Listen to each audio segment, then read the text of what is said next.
Well, hello and welcome to this exercise of Venn diagram, conditional probability, uh, a question that's uh, suitable for iGCSE and S1 statistics. Uh, we are told that the parliament of a fictitious country X has three parties in the parliament, and that consists of the G party, the M party, and the L party. Now, an opinion poll on the voting intentions on one issue is shown below, and I've got the table here from the opinion poll there. Now, in this opinion poll, we're told that the number of the members in the Green Party is 45, the number of the members in the M Party is also 45, and the number of the members of the L Party is 10, and that gives us 100. Now, the opinion poll suggests that 55 members of the parliament are going to vote yes, 35 will vote no, and 10 will abstain, giving us a total of 100. And the question then says, represent this information on a Venn diagram. Now, there are quite a few ways to represent this information on a Venn diagram. Now, I'm going to show two of these. Firstly, I've got my universal set here, the rectangle, and I'm now going to represent the G sample space, the M sample space, and the L sample space. Now, starting with the G, this circle is the G sample space, and in the G sample space, we've got 45 members who belong to the G party. Now, out of that 45, 15 voted yes, and 13 voted no, and there were no abstentions. Now, you don't have to put this the abstentions sample space if you wish, because that's 0 there. But as long as you state that this is 0 there, it doesn't really matter.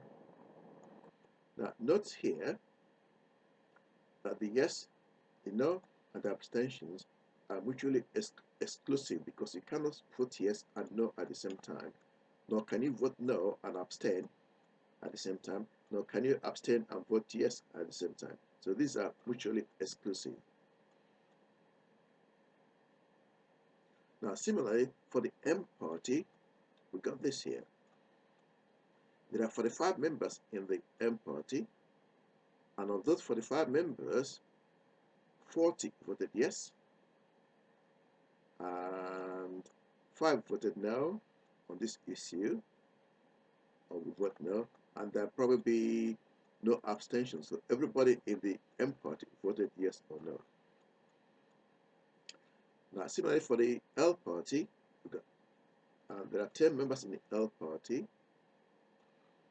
Nobody voted yes, no one voted no, and there were 10 abstentions. Okay, right. And again, you don't need to put the yes and the no's for the L party, but it just helps. Okay, so that's looking at it from the point of view of G, the M, and the L. We can also look at it from the point of view of the yes and the no and the abstention. And that gives us another angle on the Venn diagram. And this is what I've got here. We've got the yes sample space. And for the yes sample space, 15 members of the G party voted yes. 40 members of the G party voted, 40 members of the M party voted yes. And no member of the L party voted yes. For the no sample space, we've got 35 members who voted no. And of those, 30 of them are in the G party, and 5 of them are in the M party. And again, we've got nobody from the L party voted no. So we don't need to put that there, but anyway, it doesn't make any difference at all. Putting the L is the number for L there is 0. And we got the same thing again for the abstention sample space. Again, there are 10 abstentions, none for the Green Party, none for the M Party, and 10 from the L Party. Okay, so that's the Venn diagram. I'm sure there are quite a few more ways you can represent this in a Venn diagram. Okay, now for question B, and it says, find the probability of G intersection M. Well, we know that it cannot be a member of the G party and also a member of the M party. So there is no intersection. So the probability of G intersection M has got to be 0. It's impossible. Right, for C, and that says we want the number of members who belong to the G party and the M party and the L party. So G union M union L is asking us for the total members in the G, the M, and the U and L parties, and we know that is 100. Okay, and for D, it says find the probability that if you pick a member of the M party, that member voted no. That is M intersection N. So we're looking at the whole sample space here. Okay, now M intersection M N will be there, so it will be 5/100, and the answer will be 5/100, and that's the probability of M intersection N. There's no restriction there. Now for E, there is a restriction. It says, what is the probability of a member voting no, knowing that he or she is a member of the G party? There is a restriction here. We are now restricted to the G sample space. Okay, we can write this down as, what is the probability of picking somebody who voted no, given that that person belongs to the G party? So we're now here in this sample space diagram, or if you want to, we're now in this sample space diagram here. Now in this sample space diagram, the number who voted no is 30, and the total member in this sample space diagram is 45. So the probability of picking somebody who voted no, knowing that that person belongs to the Green Party, so the G party, is 30/45. We can also say,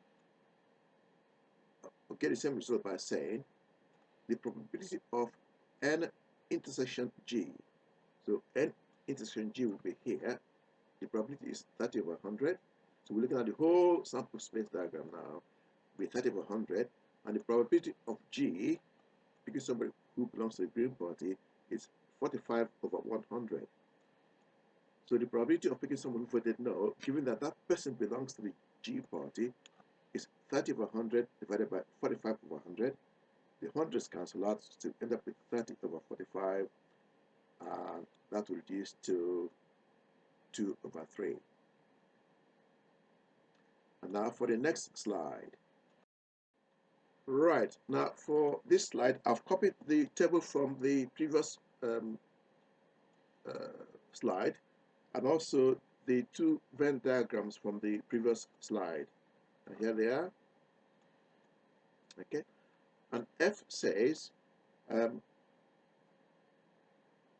the probability of picking somebody who belongs to the M party, given that that person also voted yes. So now we are now restricted to the Y sample space there. And in this sample space, 40 members of the M party voted yes. And in this sample space, we've got 55 members. So the probability of M given Y is going to be 40/55. Again, we can get the same answer by looking at the whole sample space there, and then say, what is probability of M intersection Y? And that's 40. So that's 40 over 100 there. That's probability of M intersection Y. And the probability of Y is 55 over 100. So if you divide 40 over 100 by 55 over 100, you get 40 over 55. And that will reduce to 8 over 11. Now for G, he said to us, what is the probability of picking somebody who voted yes, given that that person does not belong to the M party, hence M prime there. So if he does not belong to the M party, it means that he can belong to either the G party or the L party there. And for the G and the L party, we've got 55 members because 45 plus 10 is 55. And in both parties, only 15 voted yes. So the probability is going to be 15 over 55. Okay. For H, and that says, oh, for H, and that says, find the probability of N intersection G prime. So firstly, we need to find the probability of N intersection G, and that is 30 over 100. We're looking at the whole sample space, and there's no restriction here compared to G. In H, there's no restriction whatsoever. In this case, compared to in G, there's restriction, I beg your pardon. In G, there is restriction, but in H, there's no restriction. So we're looking at this sample space diagram. The probability of picking of somebody voted no and also belongs to the G party is 30 over 100. But we want the complement of that. So it becomes 1 minus 30 over 100, and the answer is 70 over 100, which then reduced to 7 over 10.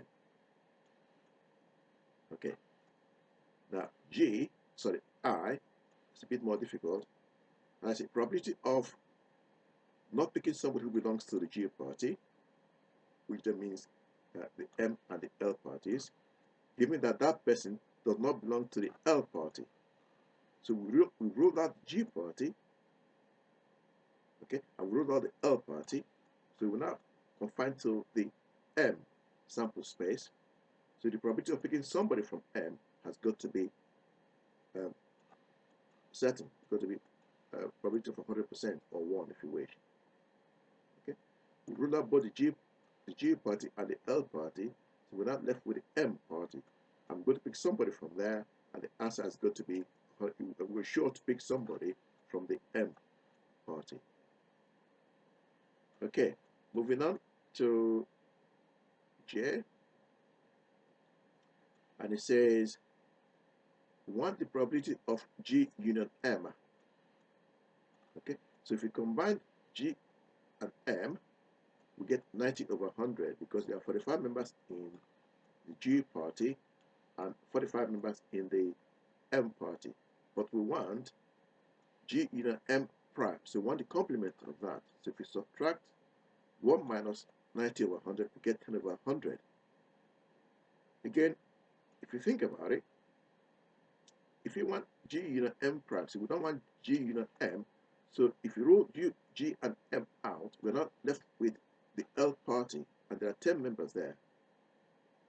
Okay, so in this case, we want that to be 10 over 100. Now, I hope all that made some sense, and please subscribe.